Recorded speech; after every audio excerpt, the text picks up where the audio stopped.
You're listening to Side Hustle Pro, the podcast that teaches you to build and grow your side hustle from passion project to profitable business. And I'm your host, Nikayla Matthews-Okome. So let's get started. Hey guys, welcome back to the show. It's Nikayla here. And today in the guest chair, we have Ericka Chambers, the CEO and co-founder of Puzzles of Color. Now, I really enjoyed what Ericka had to say about how she and her brother co-founded this business smack dab in the middle of the pandemic. She used that idle time to really think through something that her and her family had done for years, which is building puzzles together. And the one thing they realized was lacking were puzzles that showcase people of color. And after trying to get other people to do it, Ericka and her brother finally realized it was up to them to solve this problem. So we get into how they started, how they're growing, how they're realizing what to take off their plate and what to keep on their plate, and so much more. So let's get right into it.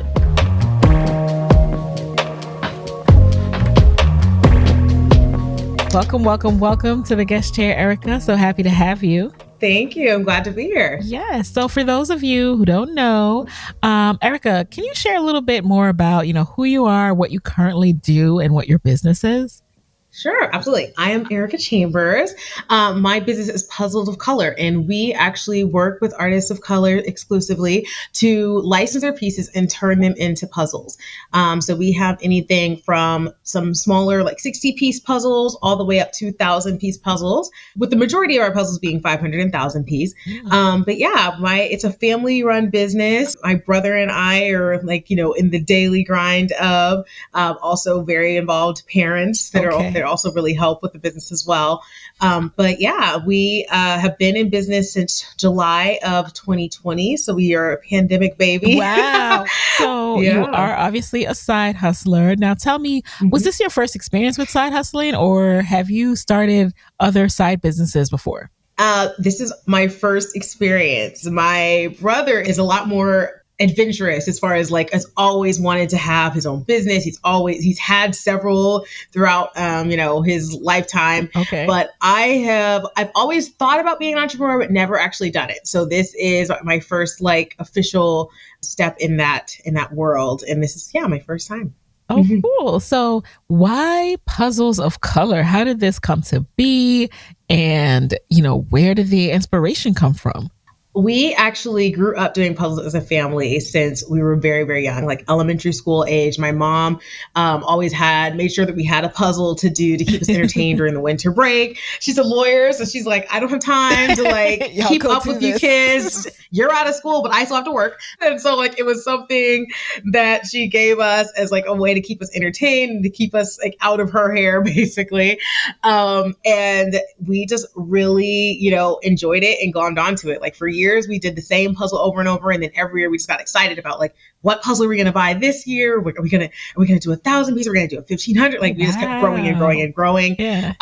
And so as we got older, we realized we were never finding. My mom was really big about making sure there was representation, and so for her, if it was not a Black person on it, or she's, of course, appreciate all races, but she's like, I want you to see Black people because we lived in a lot of predominantly white neighborhoods and schools. And so for her, she was looking for puzzles that had Black people, and it was really difficult to do. We found a few, but not very many. And so as I got older, I noticed that was still an issue. And so when I was pregnant back in 2019, I was doing putting a puzzle together to put in my nursery. And I realized I cannot find a Black puzzle to save my life. Oh, man. And so that was kind of where I said hey, William, you have a friend that's an artist. You think she would be interested in turning that piece that I love so much into a puzzle? And then we just grew from there. So William being your brother?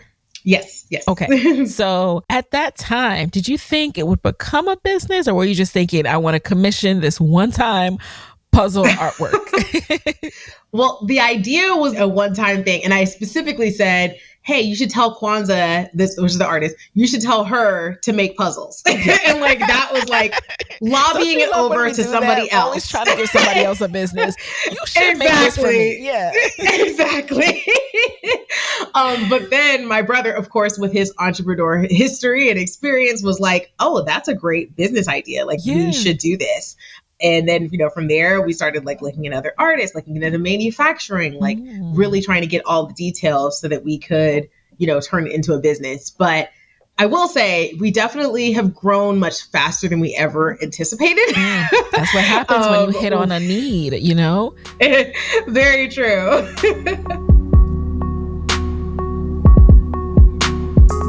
Where did you even begin? You said you started researching factories and things like that. I mean, do you just kind of Google factory that makes puzzles? How do you even start that process?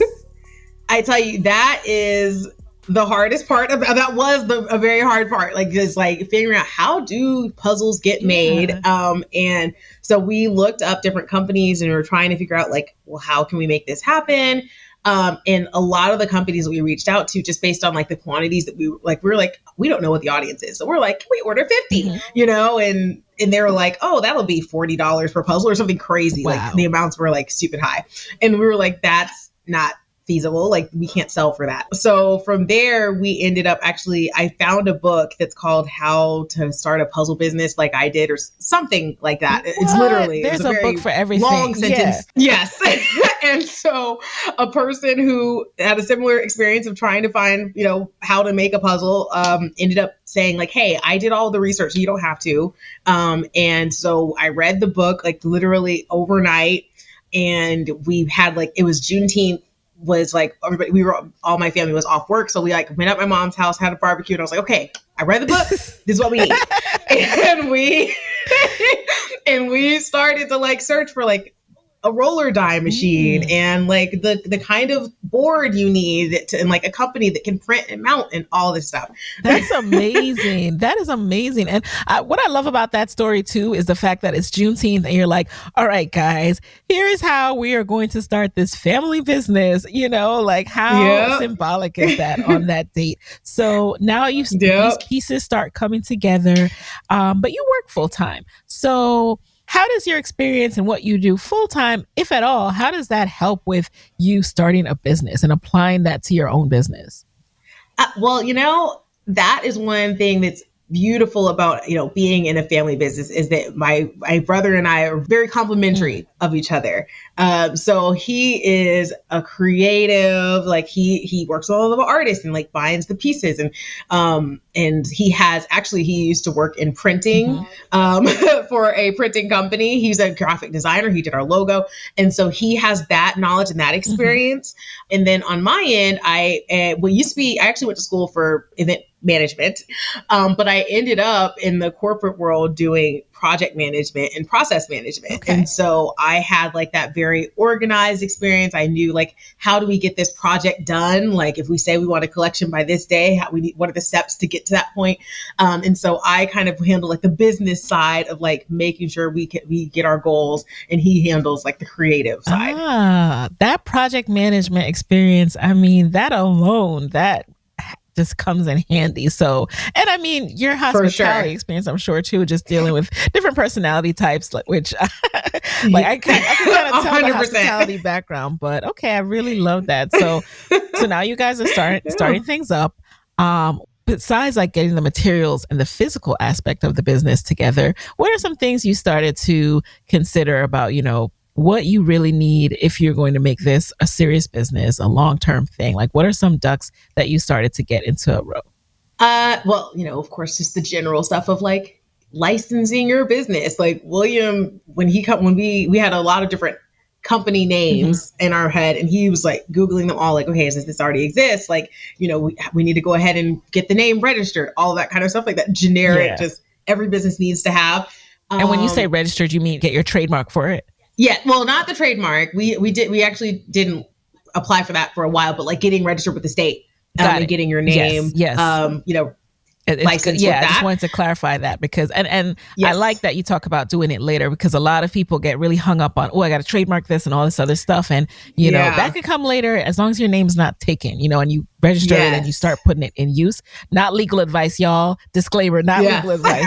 But so many times people change their names. And so they start this trademark process and you're not even going to end up using that name.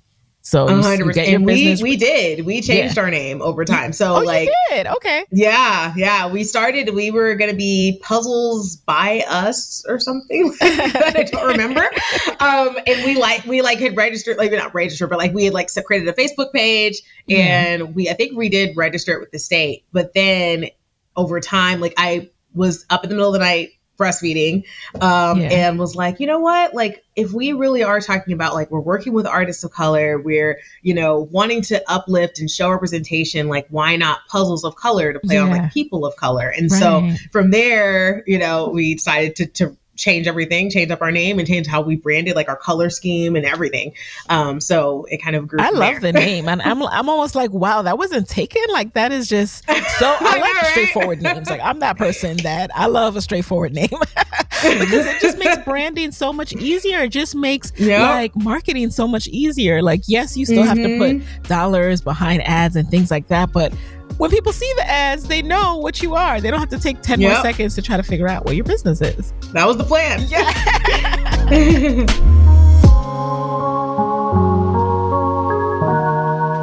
So what have been some of the challenges as you got started? It sounds like it's starting to sound linear, almost like you did this and you did that and then everything started to come together. But were there any tough moments and how did you deal with them? There have been a series of tough moments. I definitely have had moments where I was just laying in bed like, why did I do this to myself? No one told I me to was start living this a perfectly fine life. And why did I set myself up for all of this work? It is a constant struggle.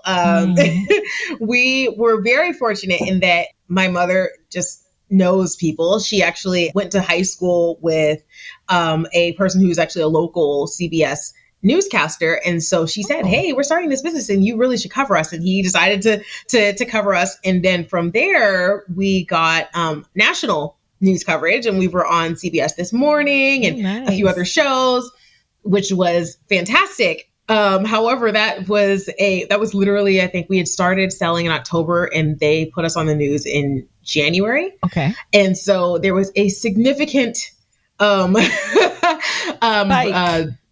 lot of attention put on us suddenly, a significant spike, that's the word. And so from there, we actually used to cut in-house. That was the way the book taught us, like, this is how you make your own puzzles. And the good thing about that is during COVID, a lot of the puzzle companies were not taking new customers. And so even if we wanted to hire a manufacturing company, we could not find any. And so we learned how to cut our own puzzles. And that was really the story that was shown across CBS and, all the different news casters. And so from there, we got an influx of orders, like thousands of orders within moments and could no longer keep that up because literally I think we knew that we were going to be on the news. Like we filmed it in December and then it aired in January. So we knew that it was coming. So we every single day we're cutting as many puzzles as we could. And I think we had maybe cut like 2,000 puzzles and we sold out before the show had even aired in our city. Wow. Because it airs, of course, on the East Coast first. And we were like, why are all these sales coming in? We haven't even shown on the TV. It hasn't came up yet and didn't know that it actually does not air simultaneously. So, so yeah, we had to, handle like, a lot of customer service things of like, hey, I'm so sorry. There is going to be a significant delay in you getting your order. And did you have any help with this at this point? Like when you're cutting, I mean, you're also working full time. So like, are you cutting mostly on weekends? Because every day can't be devoted to cutting these puzzles and responding to people. So how are you managing that new influx? Absolutely. So exactly. We cut as much as we could. I mean, I was cutting every day. This is at my garage. Okay. But my brother doesn't live with me. My parents don't live with me. So they were coming on the weekends to cut. My brother actually at the time was working part-time. And so he was able to come, a few days a week. And we ended up hiring a friend of his that was laid off during COVID. And she was cutting literally all day when I was in meetings. And I was like, I just hear the machine running in the background. So we were cutting, every day, but it was definitely significantly, not nearly as many as days we needed. Yeah. Oh my goodness. And then customer service, was that you or your friend that you hired, or? That was me. I handled and still do handle every single email that comes in. And I just after the show aired, it was just a lot of stuff was just people saying like, oh, thank you so much. I love this idea, that kind of stuff. And like, I made sure that we responded to every single email because I'm like, they took time out of their day to go to the CBS website, to go to our website, to send us this message. And like, that is so special to us. So we responded to every single email. Would you say it's improved since then? So that was you said January. Now, how is it feeling like as the year went on? Like, how did you get a handle on managing demand, managing supply, and managing fulfillment? Well, from there, we did. I mean, I know you're talking about challenges. Like one of the big challenges was like, eventually we knew that this was not sustainable. We have to hire a manufacturing company. And so we hired a company that was just getting into the puzzle business, which was a good thing because it means they could take our orders when other people were saying, no, we're not taking anymore. But it was a bad thing in that they had a lot of issues. And so like they told us we would get our puzzles by mid-February. We didn't get them from them until April or May. Wow. And so that was an issue. We ended up, so we've gone through different manufacturers. But eventually we finally have gotten to a better place there. Where we now have a manufacturer that we work with. We have a couple of manufacturer sources that we can work with. And, we have puzzles in-house where we can like ship them out as soon as the orders come in. And that has just significantly made things much easier and a lot less stressful. So you have more inventory in-house now. Absolutely. Oh, wow. And what made you decide to launch a business during the pandemic? Like what? I love the fact that, so many people were, that it was a rough time and a lot of people were discouraged from doing anything, but you were encouraged to start this whole new business. Why do you think that is?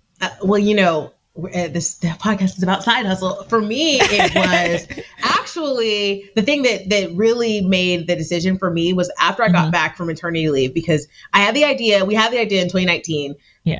Didn't start the business until 2020. But my daughter, I came back from maternity leave and my job had changed. They'd moved me to a different department. I was doing some of the same work, but I was doing a lot of different work because at my day job, I do a lot of things involving events, and there were no events during COVID.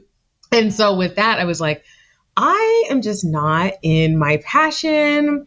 And we have this idea that I would be very passionate about. So it was kind of like, if I'm going to be doing something that I don't love, like, how do I balance that? And how do I find something to make myself feel, fulfilled outside of this job?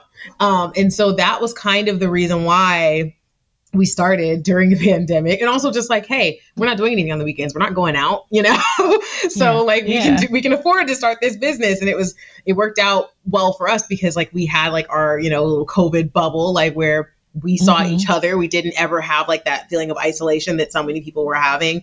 Because we were constantly around each other. So the pandemic worked out in that way. Yeah, that's really, I love hearing stories like this because, it's so hard to hear when people, have gone through this time. And while it's understandable, I think it's also nice to hear of like stories like this where you were able to channel that into something positive and really grow it from there. So guys, have you been thinking about starting your own podcast? So you've been thinking about all these different ideas, or you have one idea that just keeps coming back to you, but you're not sure how to start, or if you have started, you're not sure why you can't grow it as much as you want to grow it. And you're also confused about how to truly make it your side hustle, right? Like, how do you go from having this show that you do in your closet, like I do, to actually making money and actually using it as a platform to grow? Well, that's what I'm here for. I'm going to be teaching you how to make podcasting your side hustle this Thursday, March 31st, 7 p.m. Eastern. Go over to podcastmoguls.com to register so we can go over some things, all right? And it's also your opportunity to pick my brain. Stay until the end so you can get to the Q&A and you can ask me anything that you want to ask me about podcasting. You can talk to me about challenges, and I am here as your resource. This training is completely free. I love doing this because you can walk away from this training and completely make a difference in your show. So go over to podcastmoguls.com. Make sure you are registered. Again, that's podcastmoguls.com to learn how to make podcasting your side hustle.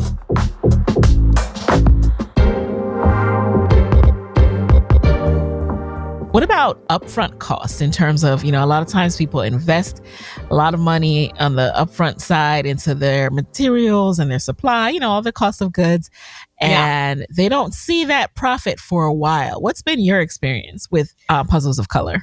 Well, we were really lucky in that the upfront costs weren't insane. Like the machine itself, like we sourced around and found actually we ended up buying a brand new machine, but we bought it from overseas. And so it was significantly cheaper. We were looking at some used and things like that. The dyes and all of that stuff, we knew that like margin wise, we were okay. And we knew that if we buy, X amount of the puzzles already on the boards, that we'd cut them and we'd sell them for a certain amount. And so we knew that we could balance it out. Like, if we sell 100 puzzles, then we'll break even or whatever it was. Yeah. And so the upfront costs luckily were not too bad. The maintenance costs are a different story. So what's involved in maintenance? Well, for us, now that we have, a manufacturer and, sometimes we're going overseas, but sometimes we're local, it gets really expensive. The shipping of things, and the cost of like now with the volume that we're buying is so much higher than what we were buying before. And so that's a lot more upfront costs, and then, hope that puzzle sells as well as you hope it will.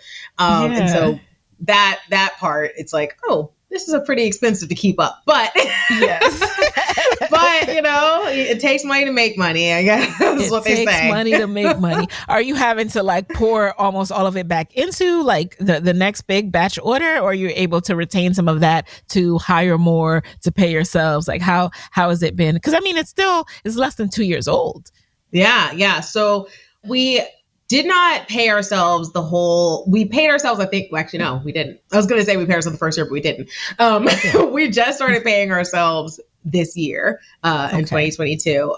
So I was like, listen, this is too much work for me to not see anything out of it. Like the whole point of this was to get paid. And so I was like, that was like one of the things that I said is the absolute goal this year is to pay ourselves, even though we are putting a significant amount back into the business. Yes. So, we're paying ourselves technically, but not enough to live with, not enough to live off of. It's still something.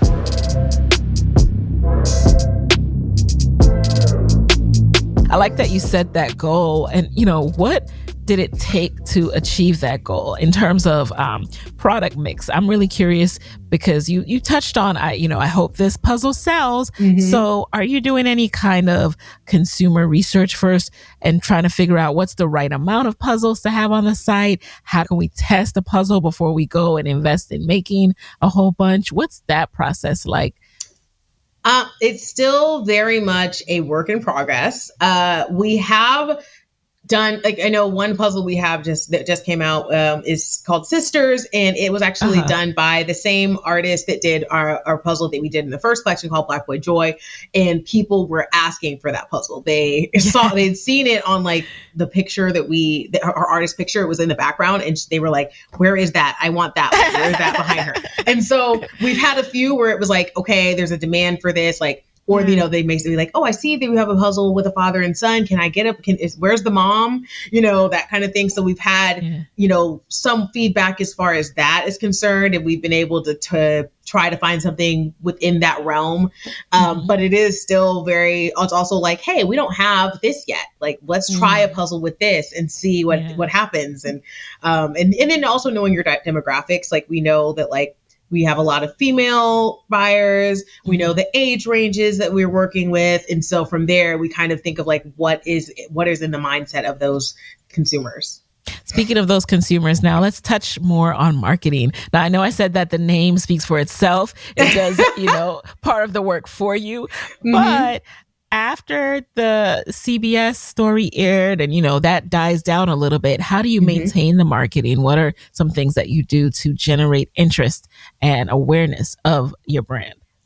We have not run an ad campaign yet. We have been very fortunate in that we got a huge mailing list after CBS, and we were just recently on The View, and we got an influx of mailing list there. Yeah. And so from there, we've really just been able to kind of like send a lot of like marketing emails to our existing list. But I think where we do spend money is events. We just came back from South by Southwest in Austin, Texas. We were just at a trade show that we went to in February. So we're trying to like get out there because we know one thing we do know is like when people see us, they buy. And you may not always get them on social media ads, but like when they see you in person, it's like, oh, wow, I have to have that. So we actually attended the state fair. We're in Texas. So this Texas State Fair last year, and that's like a month-long event. We only did half of it, but we just like got a huge influx of people from there. And that's like just where we really spend a lot of our money is like events. And then we also do have like, of course, like a lot of cross promotion with our artists. Like if our artist has an event going on, we are promoting that. And then the artists are also, of course, promoting their puzzle because they get a percentage of all the sales. Okay. And thank you for mentioning that because I was curious about that. Do you work with more than one artist? Yeah. Yep. We have out of the 14 puzzles, we have 13 artists. So yeah, we actually. Was that a conscious decision to go with more than one person rather than like have one artist do many different puzzles? Yeah. There are definitely some artists where we're like, oh my gosh, you have so much great stuff. Like we're going to have to come back to you. But we did make a conscious decision of working with multiple artists because like we want to give multiple artists that platform that we provide. And then also it's really good because we have different styles. Like, so you may not love the art of Blossom, but you may love Do What Makes You Happy or, whatever. Like it gives everybody a chance to find something that speaks to them. Right. And matches your aesthetic a little bit more. Exactly. Because I imagine some people you do the puzzle, then you want to frame it and just like, have it as art. So absolutely. I think that's a really cool decision. Now, you mentioned your email list. So, email lists, they're one of those things that sometimes people think it's really easy or it will just come, organically. People will go to your website, but it actually takes some skill to get people to give you that email, especially if they haven't purchased yet. Yeah. So, what are some tips that you've learned in your journey so far? What really helps with building that email list? Well, we have like a pop-up just automatically on our website, and my brother fought me over that. He was like, I was like, are you kidding me? I'm like, pop-ups. You have to do this. The thing is, I always think about taking out. Me too. Like I feel bad sometimes, but then you look at those signups, you look at those conversion rates. Exactly. Literally, people are signing up. Exactly. I'm like, you can give off 5%. Like it can be a tiny amount, but people will do it because it's like, heck, why not? Like, even if I'm not going to buy something now, I'll use the code eventually, And so that is a big source. But also when we're at events, we, ask people to sign up for our mailing list there. When we have been on like the TV shows and things like that, we've gotten some signups that direction. I'm trying to think of like other sources, but I think that's really been mostly it. The pop-up is like a big source of our signups. Yes. I'm glad that you mentioned that because, they've even kind of rebranded pop-ups so that we don't feel as bad as marketers. You call them like the hello bar, the welcome box. Yeah, exactly. I think that's what ours is, a welcome box. What we're doing. Yeah. We're welcoming people and we're saying hello. So just think of it like that because it actually works, you guys. You might think it's annoying, but do it, test it, and you will see that conversion rate is extraordinarily high. And then also there's text. We also have, we just recently started doing the text message marketing as well, because I know for me, I sign up for mailing lists and I don't always see them because they go to that separate promotion box or whatever. Right. And so we actually also have a text membership, and it's called like Puzzle Club. And so from there, people can get a discount, and they also hear about like we had a flash sale for 2 day. And so, they get like all kinds of random flash sales and perks from that as well. Okay. And when did you incorporate PR into your strategy? Was this another conscious decision, or is it something that kind of came about through relationships and organically? That was something that also, again, came this year. We were lucky that we kind of were able to ride the wave of the PR that we got last year. But we just were like, okay, we know that we can't go to every event in every state. And so we need to get in front of people's faces in a different way. And another thing, like we were predominantly on television, just like organically, because a lot of other, once you've seen on one thing, you get picked up other places. But we were like, we want to get into magazines and all these other sources of media that we don't necessarily have an insight into. So that's where we were like, okay, let's see about hiring a PR person to help us with that endeavor. Very smart, because you're right. There's so many places where your consumers are and they may not come across you as awesome and amazing and far reaching as television is. You're not hitting everybody crazy enough, right? I see Love is Blind and all kinds of random shows. And I'm like, I have Netflix, but I have Hulu. I have so many things. And like, we were on regular television. There are a lot of people who don't even have television anymore because they have all the streaming. That's true. I mean, it is a very saturated market there. For sure. Now that you are in this space where you're doing so much more business, how are you juggling the full-time and the side hustle, making space for both? Especially are you virtual or are you going into the office? Yes, we work virtually. I actually happen to be just off today, but I will tell you that is definitely a struggle, especially recently, is balancing and juggling. I also have a 2-year-old. And so I work a full job and I work a full day of work. I actually just recently ended up sending her to daycare because she used to be at home with me on top of all of this. But sending her to daycare was a big help. I work a regular day job, and then I take a break after she gets off of school, and we have lunch and, or dinner, and we play, and then I go back to work, and I start working on Puzzles of Color at night. So it is a lot. Wow. More power to you. I know about having that little 2-year-old coworker at home. Yeah. I know how that goes. It was magical when she was really, really little. I loved it. But once she got mobile, I was like, all right, you gotta get out of here. And it's also just I love you, baby. Yeah. It's just so cool to see them, though, what they're learning and how they're interacting with their little fellow, short little people. So exactly.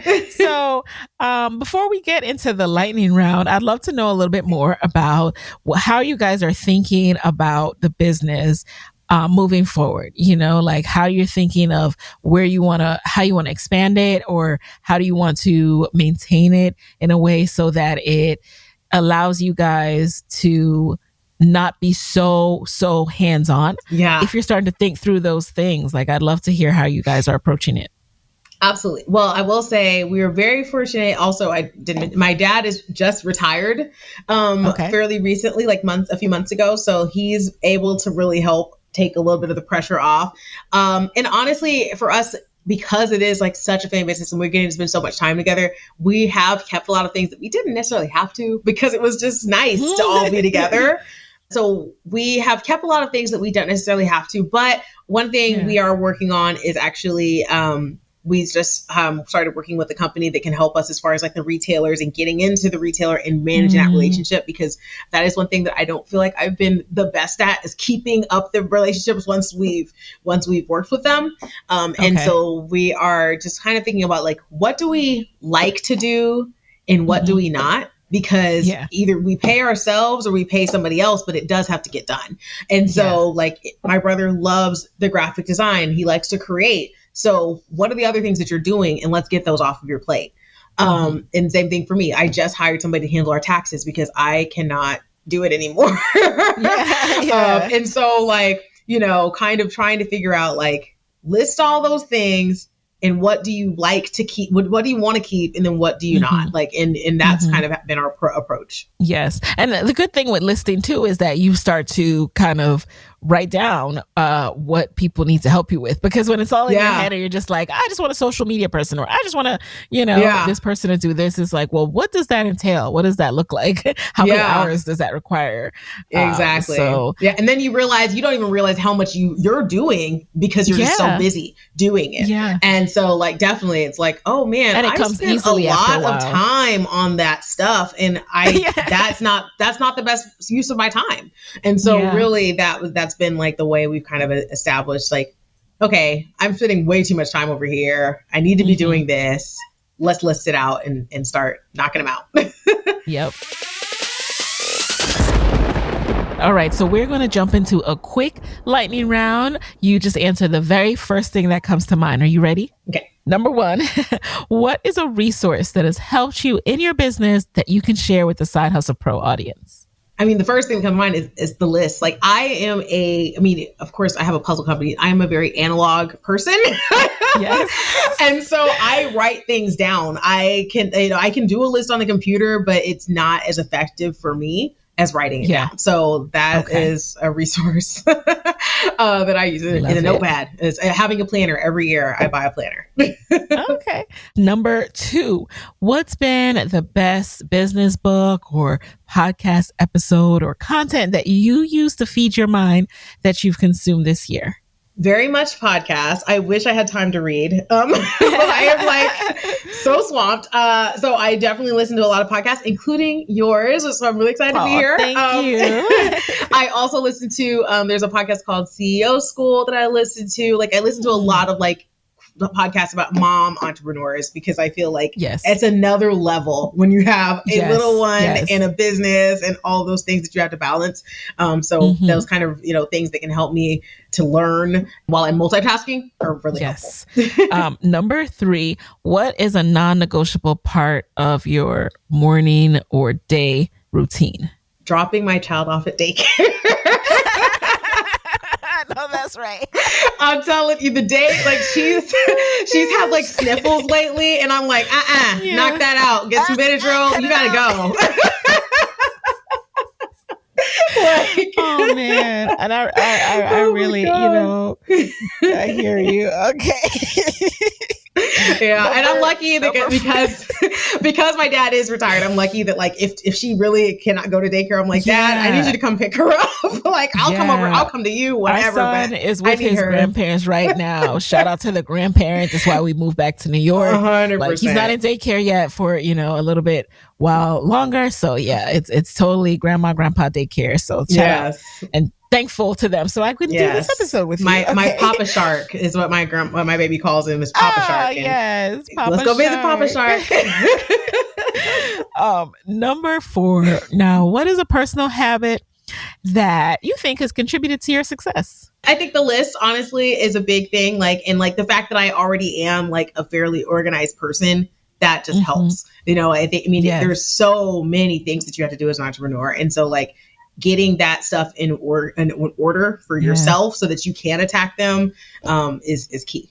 And then finally, number five, what is your parting advice for fellow women side hustlers who want to pursue that idea but are just scared of going after it?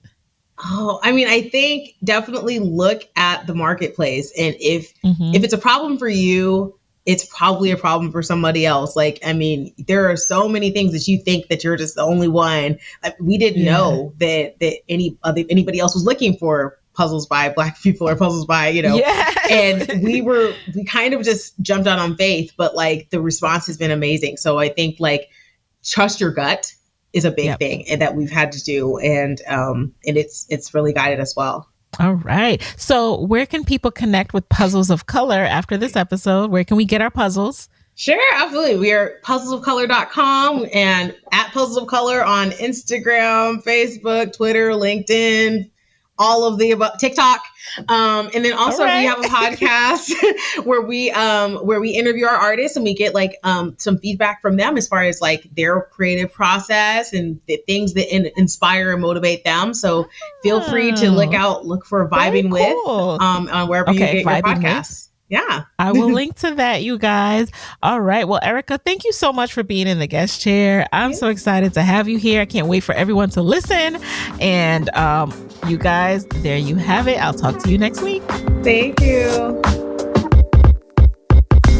Hey guys, thanks for listening to Side Hustle Pro. If you like the show, be sure to subscribe, rate, and review on Apple Podcasts. It helps other side hustlers just like you to find the show. And if you want to hear more from me, you can follow me on Instagram at Side Hustle Pro. Plus, sign up for my 6-bullet Saturday newsletter at sidehustlepro.co/newsletter. When you sign up, you will receive weekly nuggets from me, including what I'm up to, personal lessons, and my business tip of the week. Again, that's sidehustlepro.co/newsletter to sign up. Talk to you soon.